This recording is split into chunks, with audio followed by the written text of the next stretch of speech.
हमारे जीवन के बहुत सारे दुखों में से एक दुख ये भी है कि हम कभी चुप नहीं रह सकते। हमेशा कुछ ना कुछ बोलते ही रहते हैं। आपके बोलने के कारण आपके आधे से ज्यादा दुख निर्मित होते हैं। क्या आप कभी चुप रहते हैं? अब आप सोच रहे होंगे मैं तो इतना बोलता नहीं हूँ, पर जरा ये बताएं कि तब भी लोग आपकी बातों का इतना महत्व क्यों नहीं देते? जितनी आवश्यकता है उतना बोलना जरूरी है, पर क्या आप उतना ही बोलते हैं जितने की आवश्यकता है, या आप अनावश्यक बातों को ही सारे दिन बोलते रहते हैं?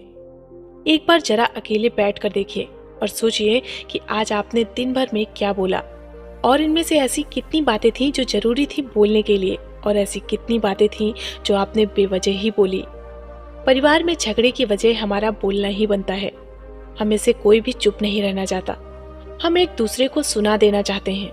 जो हमारे मन में है वो सब निकाल कर दूसरे के दिमाग में बैठा देना चाहते हैं।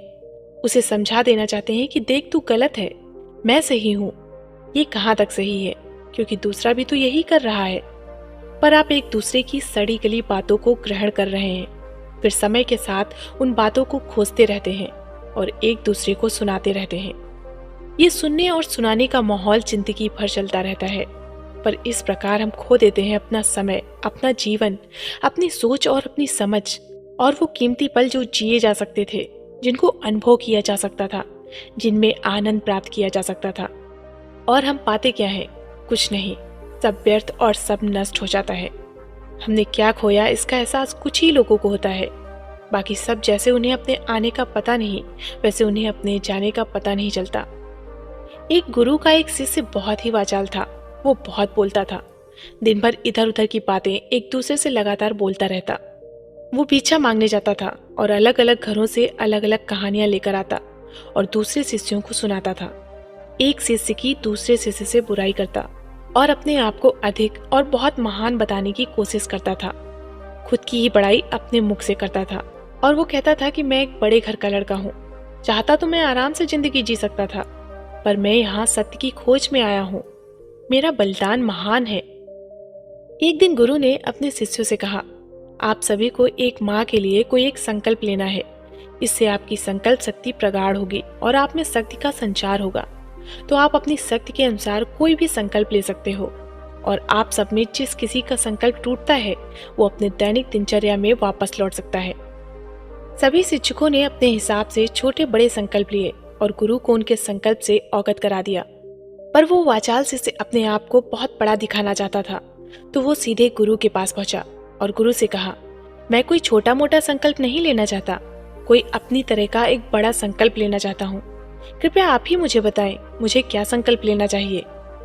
ये सब सुन गुरु मुस्कुराए और गुरु ने कहा, क्या मैं जो तुम्हें संकल्प दूंगा वो तुम उसे पूरा कर सकोगे? तुम्हारे लिए संभव हो सकेगा? मैं जो तुम्हें संकल्प दूंगा तुम उसे पूरा नहीं कर सकोगे, तुम्हारे लिए संभव नहीं होगा, इसलिए खुद ही कोई संकल्प ढूंढ लो। फिर उस शिष्य ने कहा, नहीं गुरुदेव, आप जो कहेंगे मैं वही संकल्प लूंगा, आप बताएं तो सही, मैं पूरा करूंगा। तो गुरु ने कहा, ठीक है, तुम एक माह तक चुप रहोगे, कुछ नहीं बोलोगे, एक शब्द नहीं। शिष्य ने कहा कि गुरुदेव ये कैसा संकल्प है, ये तो बड़ा आसान है, एक माह तक चुप ही तो रहना है, कोई बड़ा संकल्प दीजिए जैसे बाकी ने लिया है।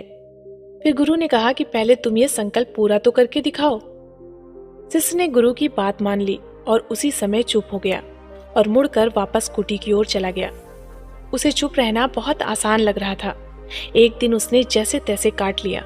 अगले दिन उसके मन में बोलने का बोझ बढ़ता चला गया।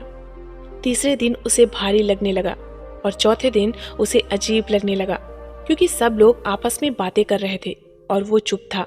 वो भी अपने मन की बातों को दूसरों के सामने रखना चाहता था। वो उनकी बोलती बंद करना चाहता था, लेकिन कुछ नहीं कर पा रहा था, इसलिए सिर्फ अपनी आंखों और चेहरों को बनाता रहता था। कुछ दिन और बीता और वो शिष्य बीमार हो गया। उसे खाने पीने का मन भी नहीं करता, वो सिर्फ बोलना चाहता था।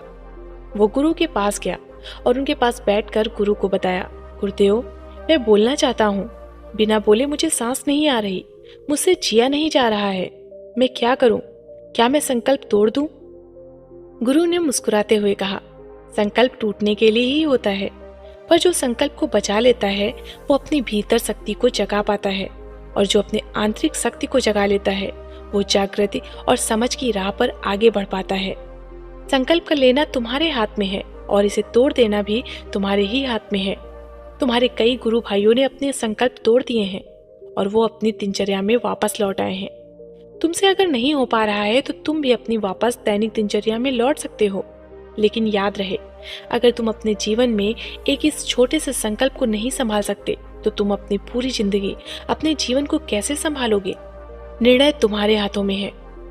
ये सब सुनकर शिष्य के दिल पर चोट लगी और वो वापस बिना कुछ कहे वहां से लौट गया और उसने अपने आप को अपनी कुटी में बंद कर लिया। वो अपने जरूरी काम करने के लिए ही बाहर आता और वापस कुटी में चला जाता। देखते देखते 15 दिन बीत गए।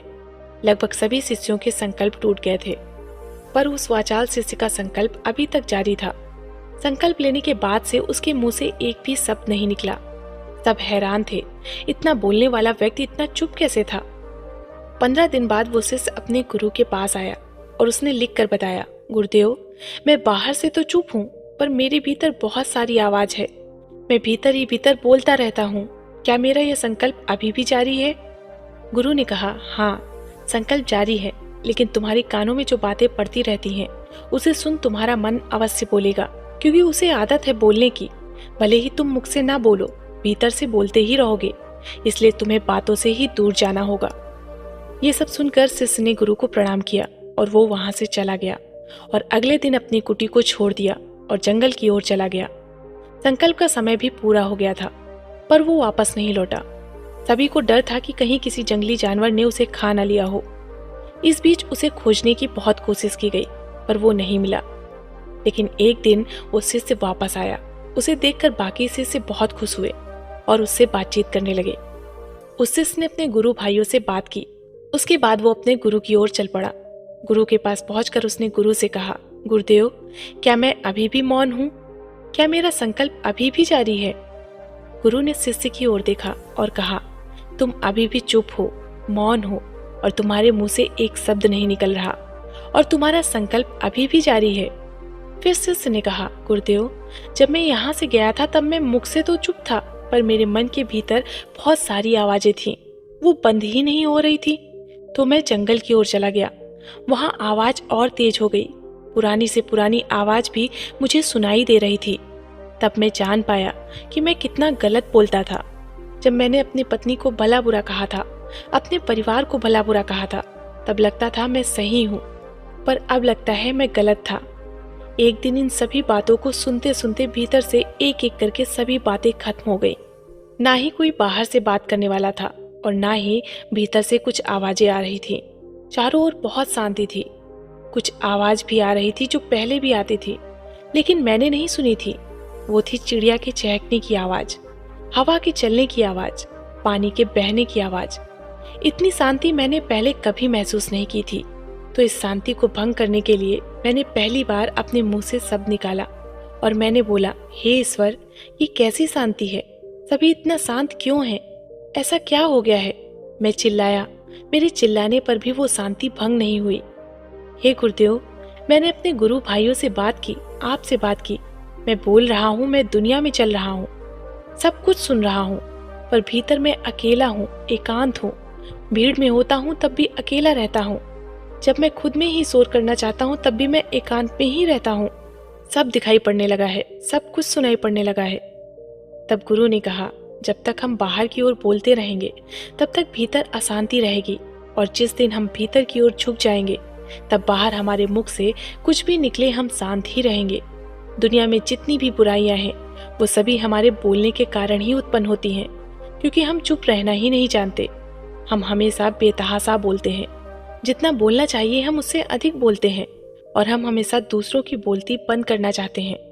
बस यही हमारी जिंदगी का मकसद बनकर रह जाता है।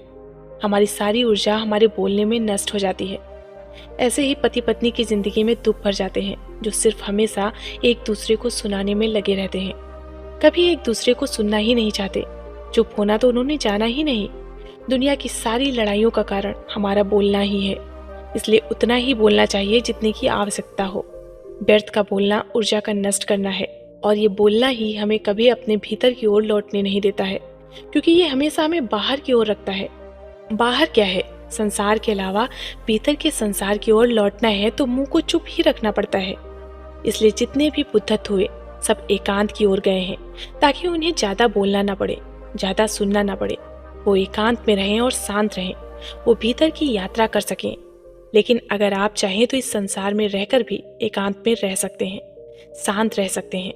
इसके लिए आपको अपनी ऊर्जा बचानी होगी, जिसे अब तक आप व्यर्थ के शब्दों में नष्ट करते आए हैं।